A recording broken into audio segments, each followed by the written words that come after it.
Hello everyone, welcome to my YouTube channel. Here we will study the topics of NCERT science book in small chunk. हम लोग मेरे video में science की NCERT की science book की छोटे छोटे सारे टॉपिक्स को छोटे छोटे पार्ट्स में डील करेंगे एंड उसे बहुत ही अच्छे तरीके से समझेंगे ताकि हम बोर्ड भी फील नहीं होए और हम अपने टॉपिक्स को ईजिली अच्छी तरीके से क्लियर भी कर सकें. So let's start. Before starting that I would like to say that अगर आप लोगों को मेरी वीडियो पसंद आए तो प्लीज़ लाइक करना, चैनल को सब्सक्राइब कर देना एंड अपने दोस्तों के साथ शेयर भी करना ताकि मैं इसी तरह की और भी ज़्यादा वीडियो आप लोगों के सामने ला सकूँ. सो स्टार्ट करते हैं.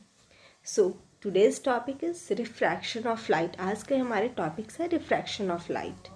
सो in this these are the objective. We will clear with these objective. So इसमें हम लोग explain the phenomenon of refraction of light. हम लोग refraction of light के phenomenon को समझेंगे and laws of refraction of light.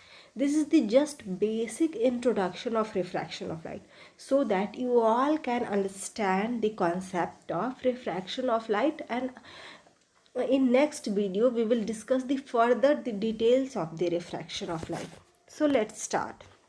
What is refraction of light?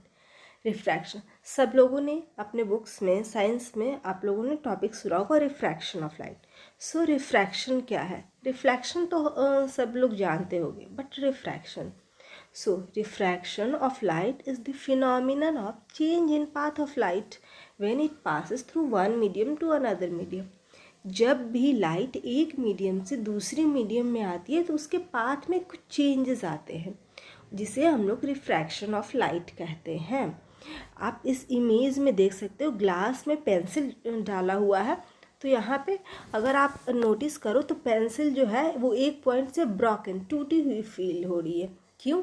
क्योंकि वहाँ पे उसका मीडियम चेंज हुआ है, वो पानी से हवा में जा रही है. सो इसी तरह यही है refraction of light. Change in the path of light when it passes from one medium to another medium. एक मीडियम से दूसरे मीडियम में जाता है तो उसके पाथ में चेंज आते हैं. That is called refraction of light. Now let's see refraction of light. अब किस तरह से चेंजेस आते हैं उसमें हम लोग इस बारे में देखते हैं. तो फर्स्ट दो मीडियम, यहाँ रिफ्रैक्शन ऑफ लाइट में मीडियम की बात की गई है. सो हियर दो medium air and water. In this image you can see that यहाँ पे दो मीडियम है, एयर है एंड वाटर है, एंड एक बाउंड्री के थ्रू इसे सेपरेट किया गया है. So when a ray of light travel from air to water, जब भी कोई एक लाइट का जब रे होता है वो एयर से वाटर में ट्रैवल करेगा, it bends towards the normal. वो नॉर्मल की तरफ बेंट होता है. अब क्वेश्चन अराइज होता है नॉर्मल क्या है? Normal is basically a line. एक लाइन है, इमेजनरी लाइन, जो हम लोग ड्रॉ करते हैं अपनी नोटबुक पे. ठीक है. सो नॉर्मल जो डॉटेड लाइन आपको दिख रहा है, this is normal.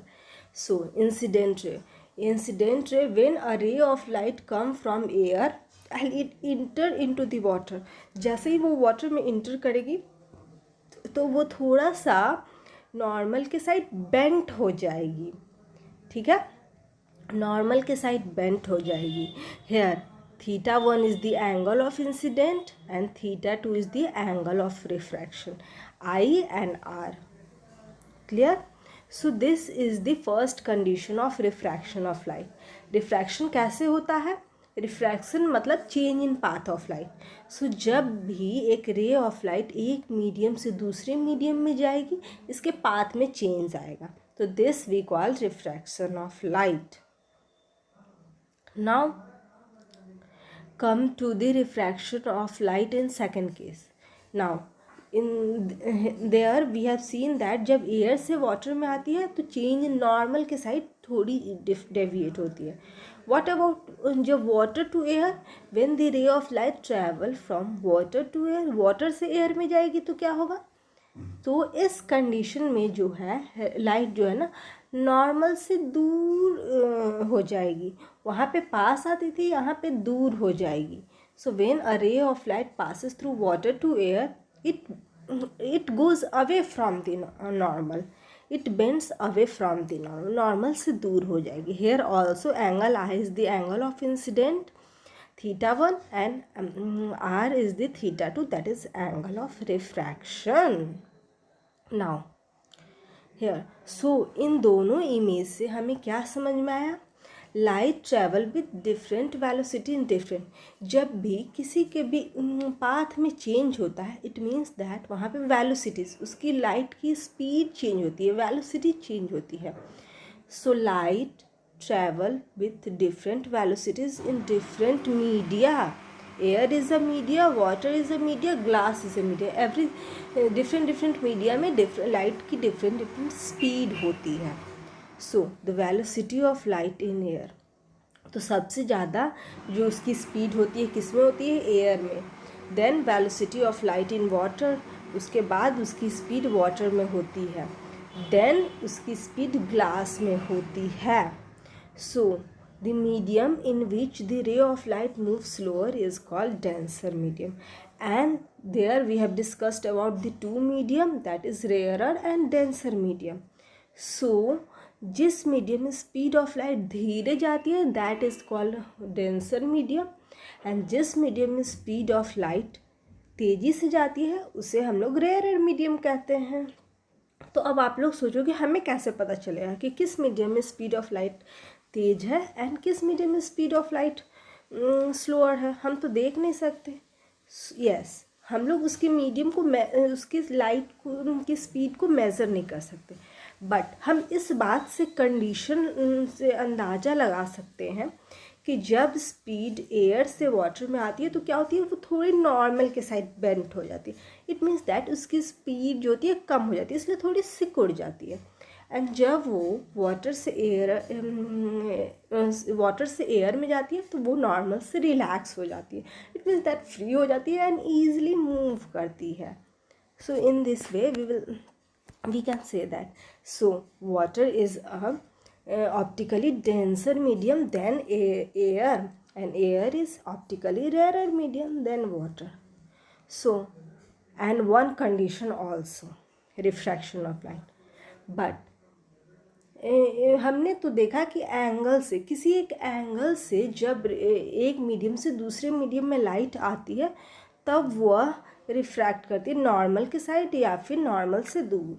But when a light enters perpendicular to a boundary, जब भी किसी मीडियम के आप एक ग्लास ले लो एंड उसे ऊपर से टॉर्च दिखाओ तो वो क्या होती है?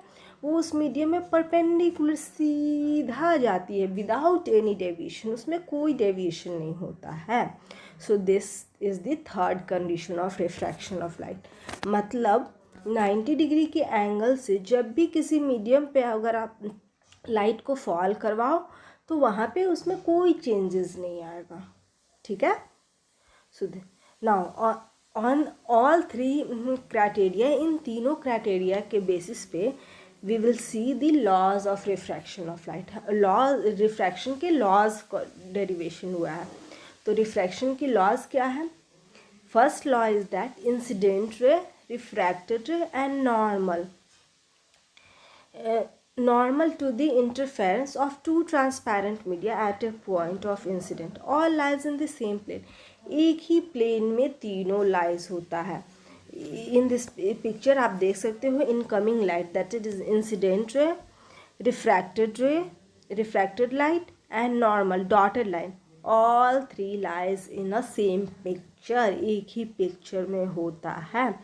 So this we call refraction of light, law of refraction of light, or first law of refraction of light.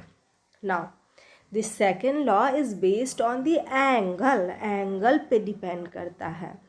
So what is the second law?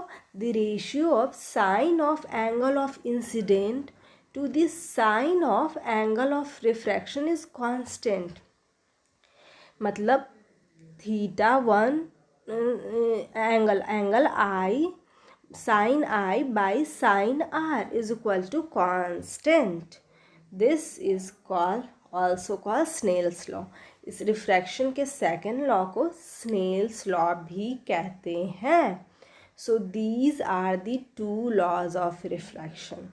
ठीक है, पहला लॉ क्या है, incident ray, refracted ray and normal जो है तीनों एक ही media में आएगा। If we draw on a paper तो वहीं पे हम लोग इंसिडेंट रे ड्रॉ करेंगे, refracted ray and normal.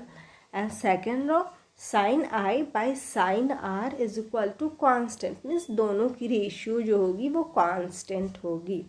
And second law को स्नेल्स लॉ ऑफ रिफ्रैक्शन भी कहते हैं। सो आज की क्लास में बस इतना ही।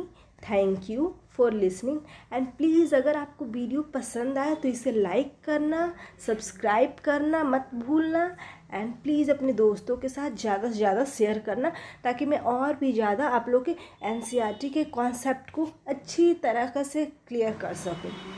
Thank you.